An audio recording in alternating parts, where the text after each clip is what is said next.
In the early hours of April 26, 1986, a disaster unfolded that would scar the Earth and echo through time.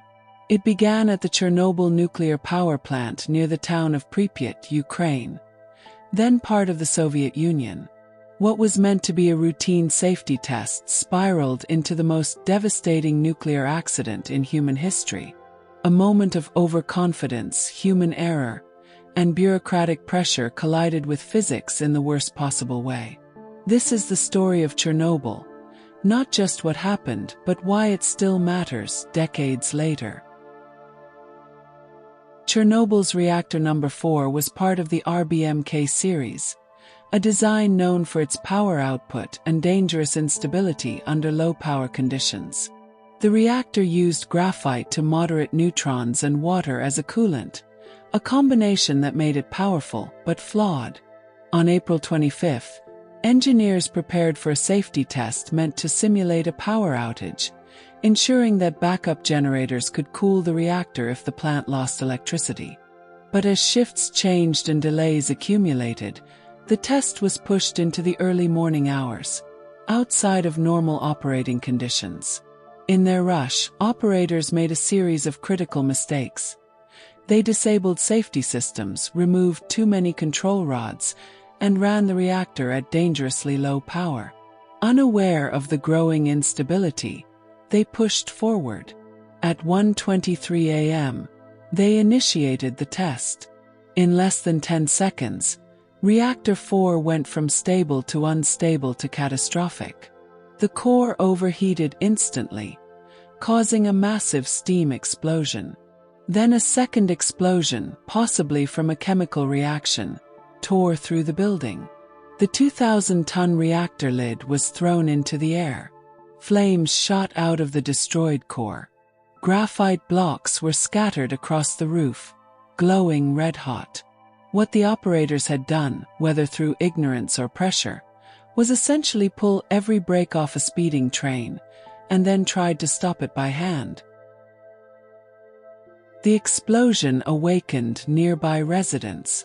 Many saw a strange blue glow in the sky, a result of ionized air caused by intense radiation. They gathered outside, watching as if it were a fireworks show. But what they were really witnessing was radioactive death in the air. Firefighters arrived quickly, unaware of what they were dealing with. With no protective gear, they battled flames on the roof and inside the building, walking over highly radioactive graphite chunks. Within hours, many of them began to fall ill. Vomiting, dizziness, confusion. They were rushed to local hospitals, but the damage was already done. They had received massive doses of radiation. Over the following days, 28 firefighters and plant workers would die from acute radiation syndrome. Their bodies were so radioactive, they had to be buried in sealed lead coffins under concrete. Yet, astonishingly, the Soviet government stayed silent. Pripyat remained unaware. Children went to school the next morning. People walked under the radioactive fallout. It wasn't until 36 hours later that an evacuation was ordered. Over 49,000 people were told they had just a few hours to leave.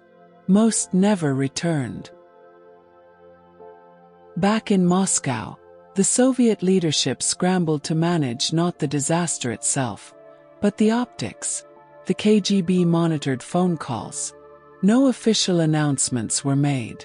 4 days, the world remained unaware, until radiation alarms went off at a nuclear plant in Sweden, 1,000 kilometers away. International pressure forced the Soviet Union to finally admit something had gone wrong. Even then, the truth was withheld. Propaganda downplayed the event. Soviet citizens were told everything was under control. In reality, radioactive particles were drifting across Europe. Cesium, iodine, plutonium, contaminating crops, water, and air. It wasn't until Gorbachev gave a televised speech that the world began to grasp the scale. By then, radioactive rain had already fallen in parts of Scandinavia, Germany, and even the UK. It became clear this was not just a Soviet problem, it was a global one. To contain the disaster, the Soviet Union mobilized an army of over 600,000 workers known as liquidators. These were soldiers, scientists, miners, and volunteers, tasked with the impossible: stop the spread of radiation. They built a massive concrete structure, called the sarcophagus, around Reactor 4 to entomb the radioactive remains. They dug tunnels underneath to prevent a meltdown into groundwater. They chopped down forests, buried soil, killed exposed animals, and demolished contaminated buildings. Most wore only cotton uniforms or simple masks. Many worked in bursts of 90 seconds at a time on the reactor roof, exposed to lethal radiation, then rotated out. Thousands would go on to suffer cancer, organ failure, or other radiation-related illnesses. Many would never be recognized by the state for their sacrifice. The human toll of Chernobyl is staggering and still debated. Official estimates from UN agencies suggest around 4,000 long-term deaths, but some independent studies argue it could be 10 times higher.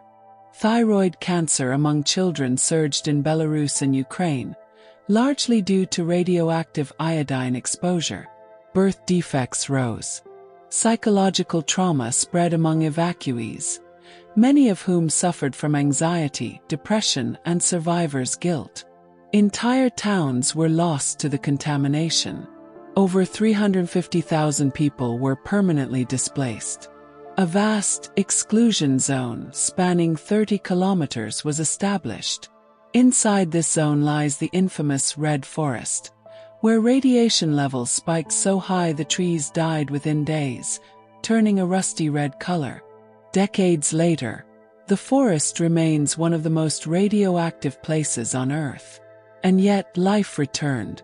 Wildlife, boars, wolves, even wild horses, have reclaimed the abandoned land, thriving in the absence of humans, though many show signs of genetic mutation. Chernobyl has become a strange paradox: a radioactive wasteland, yet an accidental wildlife sanctuary. In 2016, a new chapter began. A massive steel structure, the new safe confinement, was slid over the old sarcophagus to prevent further radiation leaks. Costing over $2 billion and funded by international donors, the new shelter is designed to last at least 100 years. Underneath it, the remains of Reactor 4 still smolder in silence, radioactive fuel mixed with molten metal and sand, forming a deadly substance known as elephant's foot, too dangerous to be approached even now. This structure isn't just engineering, it's a monument, a symbol of what went wrong and a reminder of what must never happen again. The aftermath of the Chernobyl disaster had devastating and long-lasting effects on the natural world and human life. In the immediate area surrounding the explosion, plant life was severely damaged. The most well-known example is the Red Forest, a dense pine forest located near the reactor that absorbed such intense radiation that the trees turned a reddish-brown color and died within days. Radiation caused widespread cellular destruction in plants, leading to stunted growth, delayed germination, and genetic mutations that continue to be studied today. Some plants began to grow in strange forms, showing leaf deformities and irregular reproduction cycles. Over time, certain species adapted to the radiation, but the soil remained contaminated with radioactive elements like cesium-137 and strontium-90, which were absorbed by plants and passed into the food chain, creating long-term environmental toxicity. Animals in the Chernobyl exclusion zone also suffered greatly in the immediate aftermath.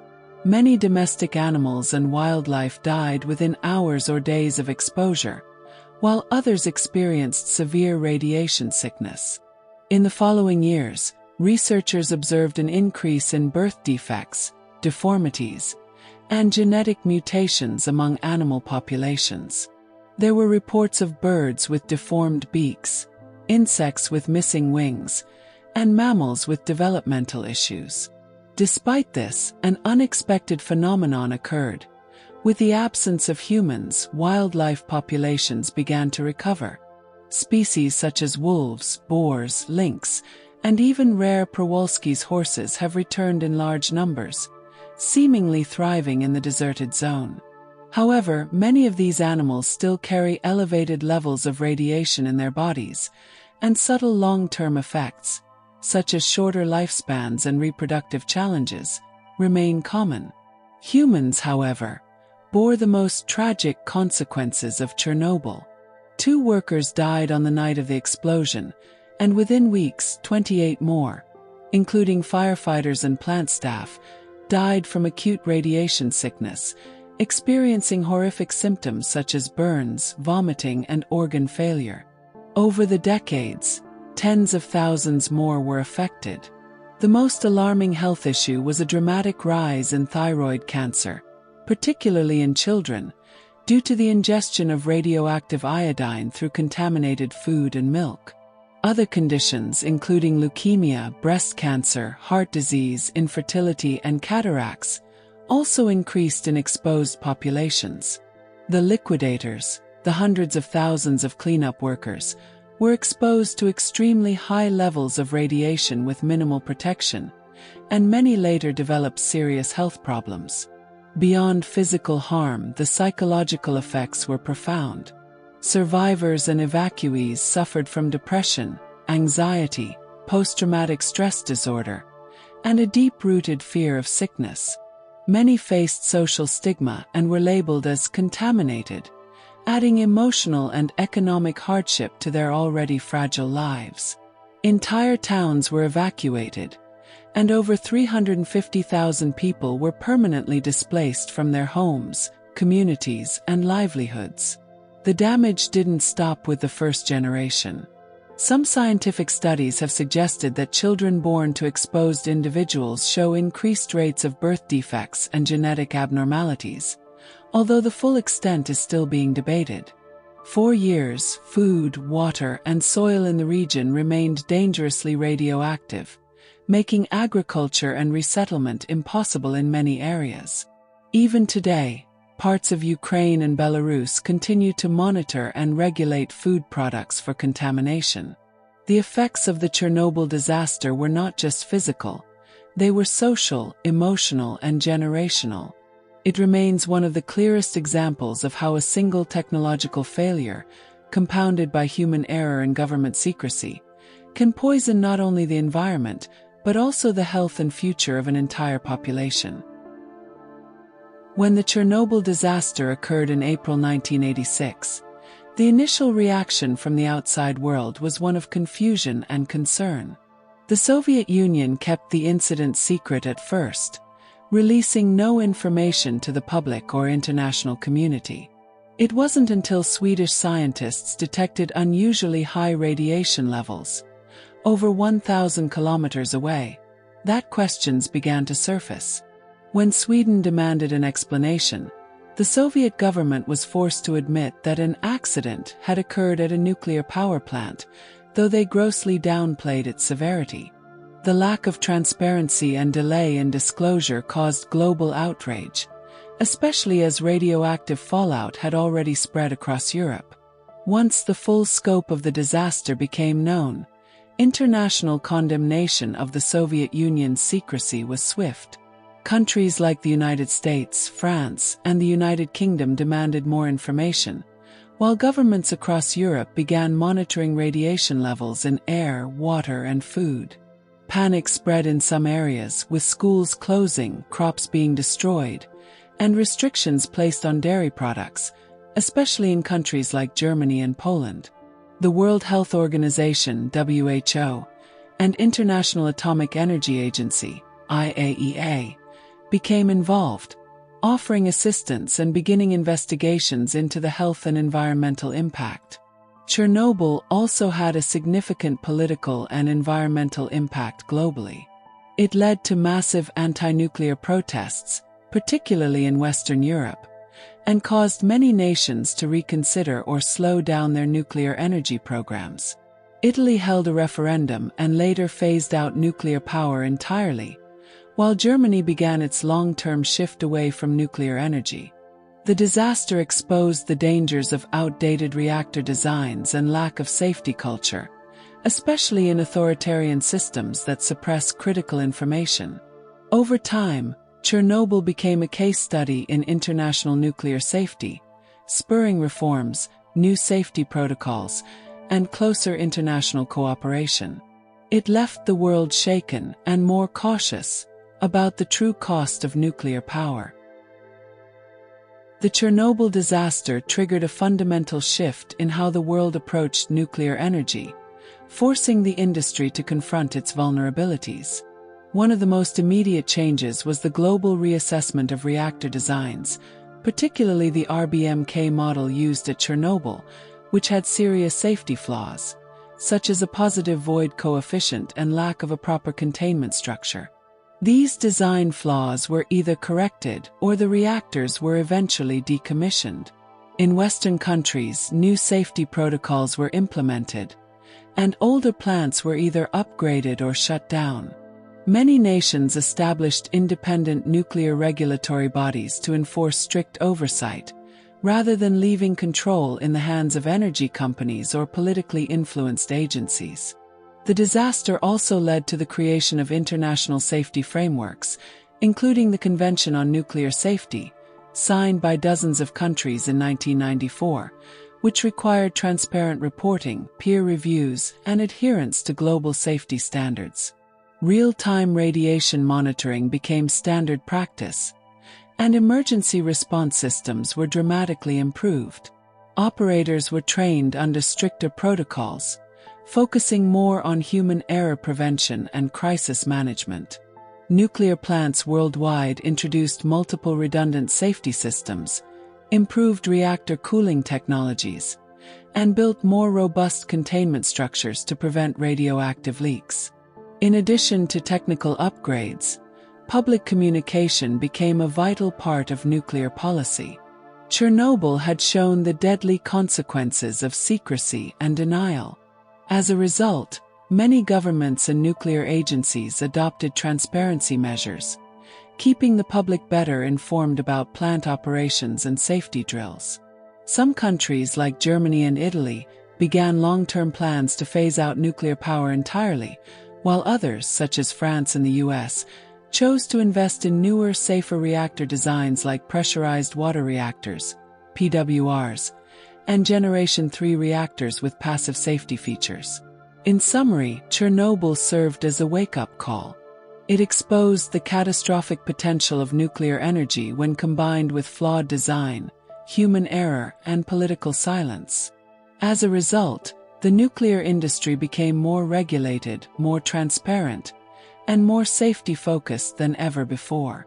Though nuclear energy remains controversial, it's now approached with far greater caution and responsibility than in the pre-Chernobyl era. The Chernobyl disaster was more than just an accident. It was a warning, a tragic reminder of what happens when technology is pushed beyond its limits without accountability, transparency, or respect for human life. Decades later, its effects still linger in the soil, in the forests, in the lives of those who were there, and in the policies of nations across the world. It reshaped how we think about nuclear power, disaster response, and truth itself. Today, the haunting silence of Pripyat stands as a monument, not just to the lives lost, but to the lessons learned at an unimaginable cost. As we look toward the future, let Chernobyl be a chapter we never repeat. Thank you for watching. If you found this story meaningful, please like the video, subscribe for more in-depth explorations, and let us know your thoughts in the comments below. History remembers what we choose to carry forward, so let's carry the truth,